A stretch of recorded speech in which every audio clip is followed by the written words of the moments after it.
Halo sahabat yang dikasih oleh Tuhan, berjumpa kembali dengan saya di channel ini. Terima kasih buat teman yang telah mendukung perkembangan channel ini dengan cara subscribe, like, komen, dan share.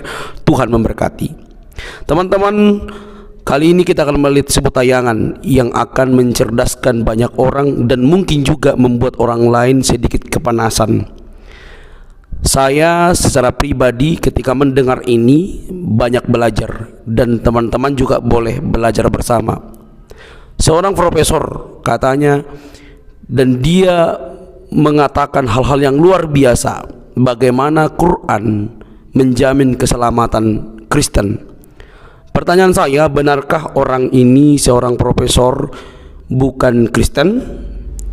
Tapi kenapa dia tahu perkembangan-perkembangan yang begitu hebat dan apa yang tertulis dalam Quran dan juga sejarah dalam keislaman? Teman-teman pasti tertarik. Mari kita simak supaya mendapatkan informasi dan menambah wawasan kita. Ini dia teman-teman videonya.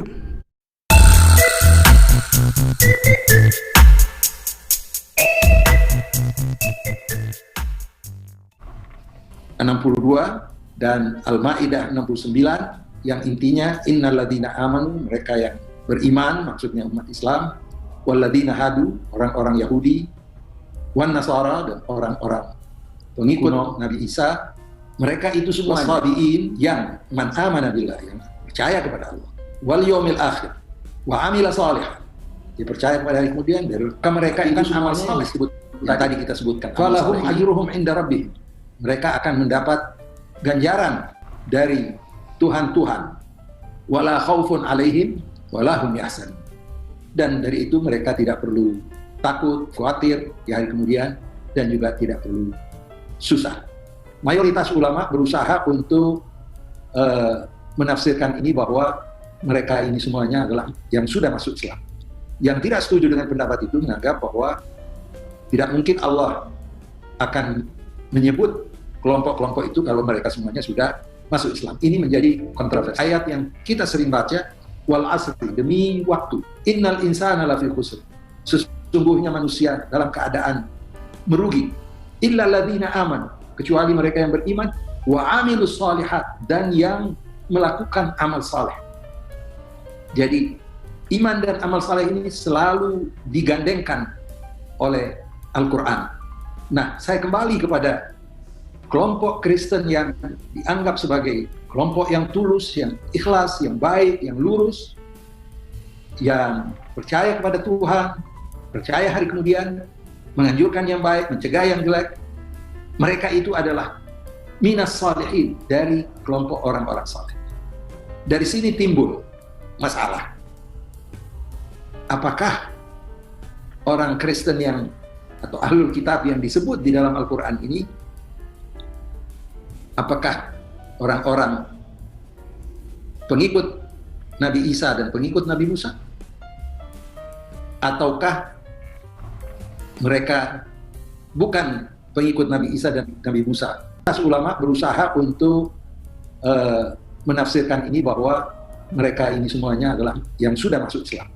Yang tidak setuju dengan pendapat itu menganggap bahwa tidak mungkin Allah akan menyebut kelompok-kelompok itu kalau mereka semuanya sudah masuk Islam. Ini menjadi kontroversi. Ayat yang kita sering baca, wal asri, demi waktu, innal insana lafi khusr, sesungguhnya manusia dalam keadaan merugi, illa ladzina aman, kecuali mereka yang beriman, wa amilus shalihat, dan yang melakukan amal saleh. Jadi iman dan amal saleh ini selalu digandengkan oleh Al-Quran.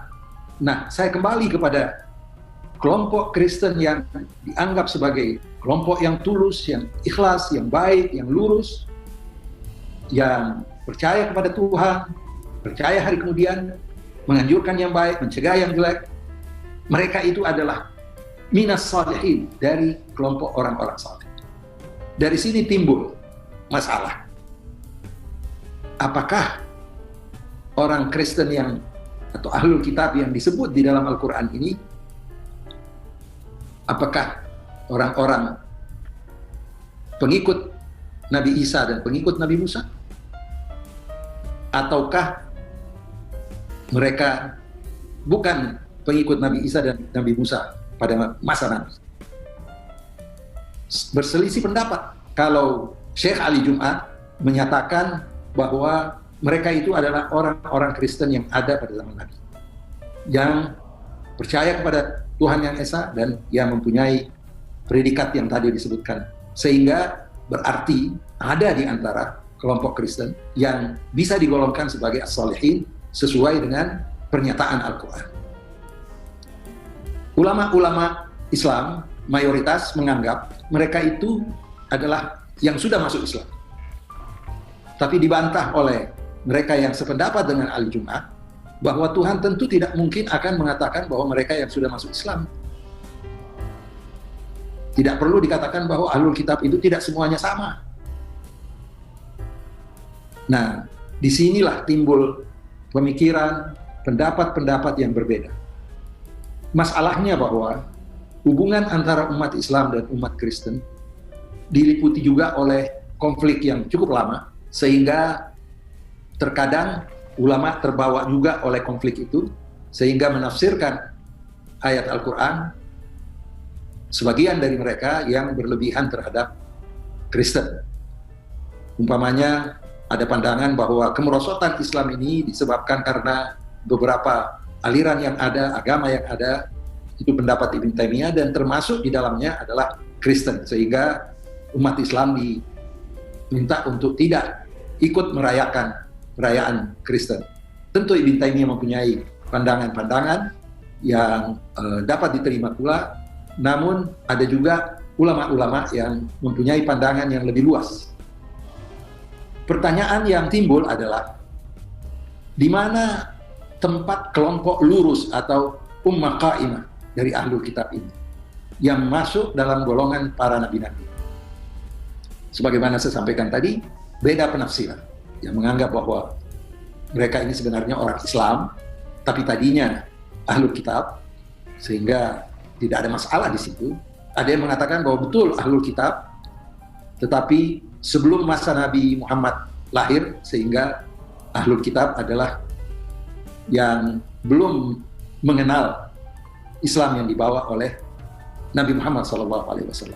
Namun pandangan Syekh Ali Jum'ah dan beberapa ulama lainnya mengatakan bahwa sebenarnya ini mengacu kepada ayat Quran lainnya, bahwa di antara ahlul kitab itu ada pendeta-pendeta, ada pemuka-pemuka agama yang tidak arogan. Minhum qissisina wa ruhbana wa hum la yastakbirun. Syekh Ali Jum'ah menekankan bahwa Al-Quran sangat objektif, sangat fair, dan mengakui adanya kelompok-kelompok yang lurus, yang percaya kepada Allah, tidak memusuhi Nabi, mereka positif, dan mereka konsisten terhadap ajaran nabinya, baik Nabi Musa dan Nabi Isa. Ini membawa kita kepada penafsiran-penafsiran ayat Al-Quran yang kelihatannya dari segi kebahasaan, linguistik, memperkuat pandangan bahwa sebenarnya memang ada dari kelompok ahli kitab yang tidak perlu khawatir di akhirat nanti. Yang sangat populer adalah Al-Baqarah 62 dan Al-Ma'idah 69 yang intinya innalladzina amanu, mereka yang beriman, maksudnya umat Islam, walladzina hadu, orang-orang Yahudi, wan nasara, dan orang-orang pengikut Nabi Isa, wassabiin, ini agama yang mungkin sudah tidak ada atau masih ada yang anggap bahwa ini bagian dari Kristen, ada juga yang menganggap agama kuno. Mereka itu semuanya yang man amana billah, yang percaya kepada Allah, wal yaumil akhir, wa amila salih, dia percaya kepada hari kemudian, dia melakukan amal saleh. Yang tadi kita sebutkan, amal saleh ini adalah amal yang paling tinggi di sisi Allah Subhanahu wa taala. Penuh dengan keikhlasan, penuh dengan upaya untuk memberi manfaat kepada orang lain, itu yang namanya amal saleh. Maka mereka itu semuanya yang disebut tadi, falahum ajruhum inda rabbihim, mereka akan mendapat ganjaran dari Tuhan, maksudnya yang maha kuasa. Wala khaufun alaihim wala hum yahzanun, dan dari itu mereka tidak perlu takut, khawatir di hari kemudian, dan juga tidak perlu susah. Implikasi dari ayat ini, ada ulama yang menganggap bahwa ayat ini sudah tidak berlaku lagi, atau ada istilah di dalam Islam nasikh mansukh yang sudah tidak diberlakukan lagi. Nah, topik nasikh mansukh ini menjadi perdebatan sampai sekarang. Ada yang mengatakan bahwa tidak mungkin ada. Itu artinya nasikh mansukh adalah menghapus dan dihapus oleh ayat yang baru. Mereka yang tidak sependapat dengan adanya nasikh mansukh menganggap bahwa tidak mungkin Tuhan menghapus satu ayat lalu mendatangkan ayat yang lain. Memang ada di dalam Al-Quran kata-kata ma nansakhu min ayatin aw nunsiha na'ti bi khairin minha aw mithliha. Kami tidak mungkin menghapus suatu ayat atau suatu tanda-tanda kebesaran Allah kecuali digantikan dengan ayat yang sama atau yang lebih baik. Mereka yang berpendapat bahwa ada nasikh mansukh juga berbeda. Mereka menganggap bahwa maksud daripada kami tidak akan menggantikan satu ayat kecuali dengan ayat yang sama atau yang lebih baik adalah syariat yang sebelum Nabi Muhammad tiba. Jadi maksudnya syariat yang ada di Taurat dan syariat yang ada di Injil. Ini perbedaan pendapat dalam rangka mencari solusi terhadap ayat ini yang menggambarkan bahwa ada kelompok-kelompok yang beramal saleh, percaya kepada Tuhan yang satu dan seterusnya, tidak perlu khawatir di masa yang akan datang. Mayoritas ulama berusaha untuk menafsirkan ini bahwa mereka ini semuanya adalah yang sudah masuk Islam. Yang tidak setuju dengan pendapat itu menganggap bahwa tidak mungkin Allah akan menyebut kelompok-kelompok itu kalau mereka semuanya sudah masuk Islam. Ini menjadi kontroversi, tetapi perlu digarisbawahi bahwa di dalam Islam ada kelompok-kelompok yang black and white, yang strict. Itu biasanya kelompok-kelompok di bidang hukum. Jadi kalau tidak begini, maka demikian. Kalau dia berbuat ini, maka dia masuk neraka. Itu kelompok yang selalu bertikai dengan kelompok yang mengedepankan rahmat Tuhan. Rahmat Tuhan ini biasanya dipegang oleh kelompok-kelompok spiritual sufi. Karena alasannya bahwa Allah Subhanahu wa taala ini penuh dengan rahmat. Bahwa Allah di dalam Al-Qur'an menyebut dua nama yang selalu kita umat Islam ini baca setiap hari beberapa kali, yaitu Ar-Rahman dan Ar-Rahim. Maha penyayang, maha pengasih. Jadi dia mengacu bahwa Tuhan kita ini maha penyayang dan maha pengasih. Dia tidak menggunakan nama yang Al-Jabbar, yang perkasa. Tidak menggunakan namanya Mutakabbir yang disebabkan karena keagungannya sehingga dia menamakan dirinya dia arogan. Untuk manusia, nama itu tidak boleh digunakan. Dia juga tidak mengedepankan namanya Al-Qawi yang sangat kuat, Al-Muhaimin yang menguasai, Al-Qahhar yang menaklukkan, Al-Muntaqim artinya balas dendam. Banyak nama-nama, tetapi kenapa justru Allah Subhanahu wa taala mengedepankan Ar-Rahman, Ar-Rahim, mau menunjukkan bahwa Allah itu sangat penuh dengan rahmat. Bahkan oleh Nabi Muhammad SAW dikatakan bahwa pada hakikatnya ada 100 cabang rahmat. Hanya satu rahmat itu yang diturunkan di bumi ini. 99 ada sama Allah Subhanahu wa taala. Bahkan orang-orang yang sudah melakukan kesalahan-kesalahan berat, pada saat dia bertobat, Allah menerima kembali. Bukan saja menerima kembali, tetapi menggantikan semua kesalahan-kesalahan yang besar itu menjadi amal yang baik. Man taba wa amana, barang siapa yang kembali kepada Tuhan dan percaya, wa amila salihan, berbuat amal yang saleh, faulaika, mereka itu yubadilullah sayi'atun hasanah. Allah akan menggantikan dosa-dosanya yang besar itu kepada amal kebajikan. Allah mengatakan wasi'at rahmati kullasyai. Rahmatku ini meliputi semua alam semesta ini. Wa ma rabbuka bidzallamin lil abid. Dan Allah sama sekali tidak akan berlaku zalim, berlaku semena-mena kepada hambanya. dalam salah satu hadis Nabi SAW dilukiskan betapa rahmat Tuhan kepada hambanya itu lebih banyak kasih sayangnya, lebih besar kasih sayang Tuhan kepada hambanya dibandingkan dengan kasih sayang ibu terhadap bayi. Begitulah kira-kira dari golongan tasawuf ini selalu mengedepankan hal-hal yang bisa mengajak kepada kebajikan dan juga mencerminkan rahmat Tuhan kepada hamba. Dari itu, aliran yang menekankan rahmat ini lebih longgar dalam melihat sesuatu dibandingkan dengan mereka yang menitik beratkan kepada hukum yang sangat strict. Tidak aneh kalau kelompok-kelompok hukum pada masa lalu banyak memvonis orang-orang sufi, orang-orang tasawuf yang pandangannya menitik beratkan rahmat Tuhan, sehingga Al-Hallaj dibunuh, sufi besar As-Sahrawardi dibunuh. Ini dalam sejarah Islam. Datang Al-Ghazali mengambil jalan tengah dan mengatakan bahwa mereka itu sebenarnya tidak dosa. Mereka mendapatkan ilmu dari Tuhan yang seharusnya tidak perlu diutarakan kepada masyarakat luas, tapi mereka tetap percaya dan dekat kepada Allah Subhanahu wa taala. Tetapi dari segi hukum mereka dianggap bahwa. Bagaimana menurut teman-teman setelah mendengarkan apa yang dikatakan oleh profesor tersebut? Hebat, luar biasa. Tentu ini berita yang bagus untuk dikonsumsi di saat banyak berita-berita yang miring soal kekristenan, soal Yesus yang banyak dikonsumsi oleh banyak orang karena para polemikus, polemutar atau para mualaf yang doyan membahas Alkitab seenaknya mereka sendiri. Teman-teman, nggak usah kepanasan, karena ini bentuk mencerdaskan. Kita tinggal mikir dan mencari tahu fakta yang diucapkannya dan cek and recheck benarkah demikian.